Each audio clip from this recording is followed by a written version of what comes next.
This edition of NFL Daily is presented by Manscaped. Get 20% off and free shipping on all of their men's grooming products by going to manscaped.com and using promo code chat at manscaped.com/chat.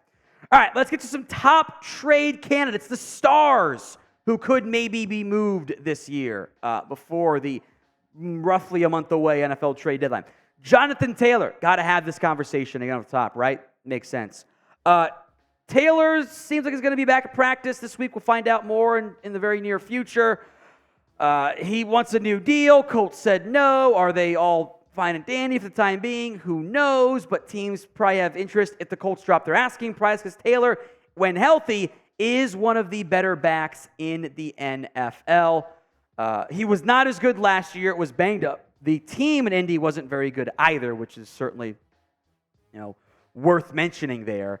But Taylor is a player to consider. He's been in trade rumors for so long, has to be mentioned early on. Now, maybe Taylor does or doesn't get dropped. Name a player who you think ends up getting traded this year. Any player, any team, drop it in the comments section right now. Denver might have beaten the Bears, but that doesn't mean they're in position to be viewed as a contender.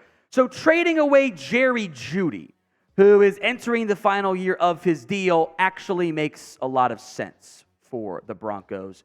Jeudy had a better 2022 campaign. He was better. It was a very slow start to that season, and there were a lot of trade rumors around him last time. And honestly, had Chase Claypool not been moved for a second, and that led to the higher asking price for Jeudy, maybe he would have been moved after all. Did not materialize. Slow-ish start this year. We'll see. I also misspoke. He actually has the fifth-year option next year on his contract. My bad. That's $13 million. Very doable for a team. Brian Burns, who was in a lot of trade rumors last year as well. The Panthers allegedly got an offer of 2 first-round picks, which I said immediately it was the Rams. The Rams were the one offering it because they're 2 future ones. And I believe that was eventually revealed to be the case, by the way. So 2 future ones would have been, it amounts to a second and a third, if you want to do future picks, or maybe 2 twos. They'd want at least a first back. Brian Burns is a premium pass rusher. They have the franchise tag option. If a team blows them away with the great offer, maybe they'll consider it, but I wouldn't get my hopes up if you want Brian Burns. Now, last year at the trade deadline, we saw a lot more movement than we are normally accustomed to seeing. I think the NFL should still move it back 2 weeks, but what do I know? Over or under 10.5 trades before this year's NFL trade deadline ends. O for over, U for under. It's the pinned comment on today's show, so go vote if that ad comes here on YouTube. A lot of Broncos players could make sense. Justin Simmons had some quiet buzz around him being a trade candidate. With Budda Baker injured, he's not going to get moved. Simmons becomes the top safety. Denver's defense is kind of a mess. I think that's kind of more of a Vancer's thing than like a talent thing. But Denver is looking for assets. They're going to try to do a bit of, it's not all in right now with Sean Payton. They can take a longer-term view. Now, I will put Aaron Donald on here. One big thing. This requires the Rams to kind of bottom out.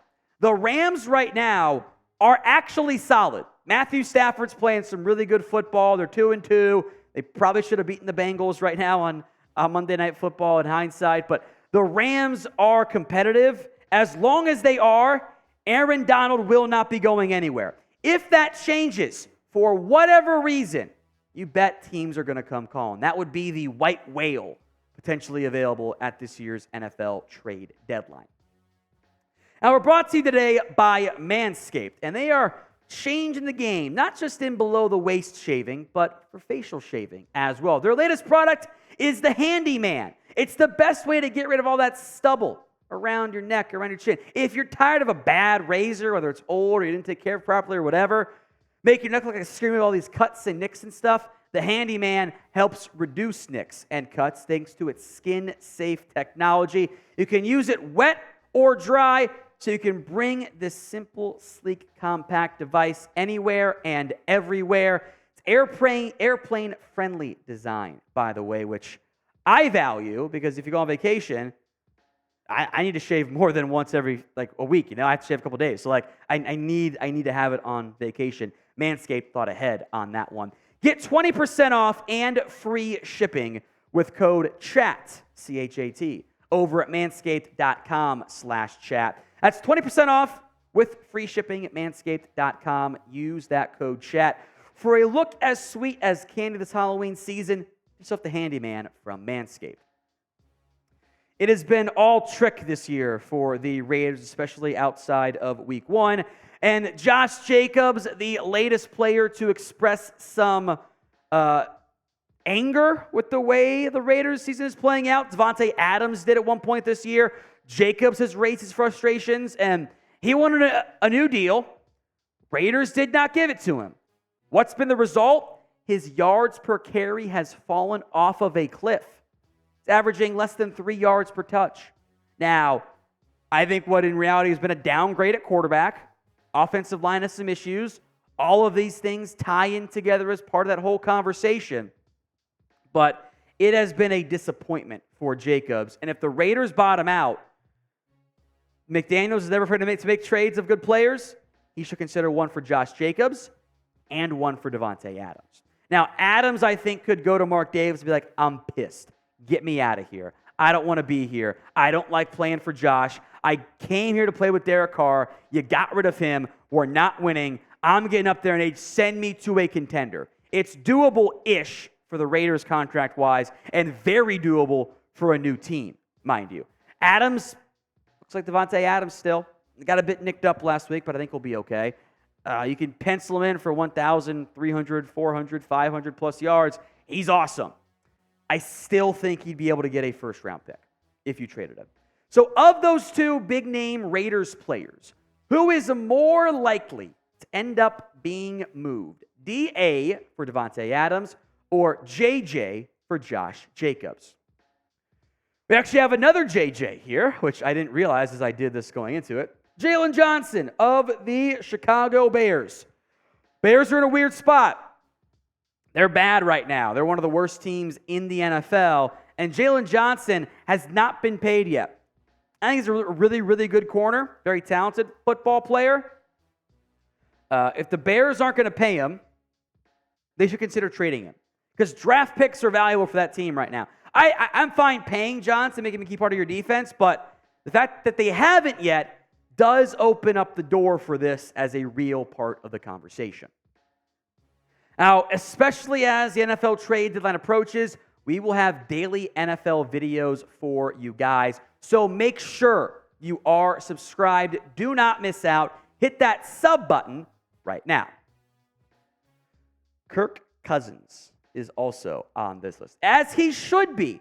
If I were a team like the Jets, even though you're seeing better play out of Zach Wilson for one game, if you're the Falcons, who are not getting good play from Desmond Ridder at the current moment, adding a player like Kirk Cousins would go a very long way to getting the best results for your team. So if I were Minnesota, I would simply look into shopping him. I would look into getting him and maybe tanking. Now, Minnesota's not out of it yet. That makes it complicated. They've been a turnover-prone team, which is really awkward and weird that's been going on like that. It's unusual. But if the Giants were just to be like, you know what, we're going to bottom out. If they lose 2 or 3 of their next 3 or 4 games, I think it does make sense. You could then bottom out for a top-tier quarterback. Cousins is owed like $10 million by a new team. He could have some more success. I actually kind of think it's viable for both teams if Minnesota keeps losing games.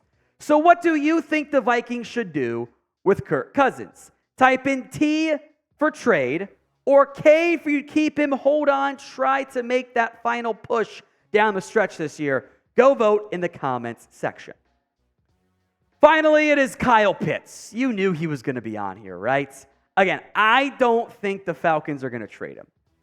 The Falcons just use quarterbacks. They should trade for Cousins and let him throw to Kyle Pitts and have great success. That offense is deadly all of a sudden, right? Actually deadly. Pitts' numbers are down. He's not being utilized. He had 1,000-yard receivers his first year. Do you know why? Because Matt Ryan was his quarterback. Since then, it's been Marcus Mariota and Desmond Ridder. Pitts is a good football player. I get why everyone around the NFL wants him because he's awesome, but the Falcons are not going to give him away when they're in the playoff race themselves, and he's viewed as a piece whenever they get their quarterback plugged in.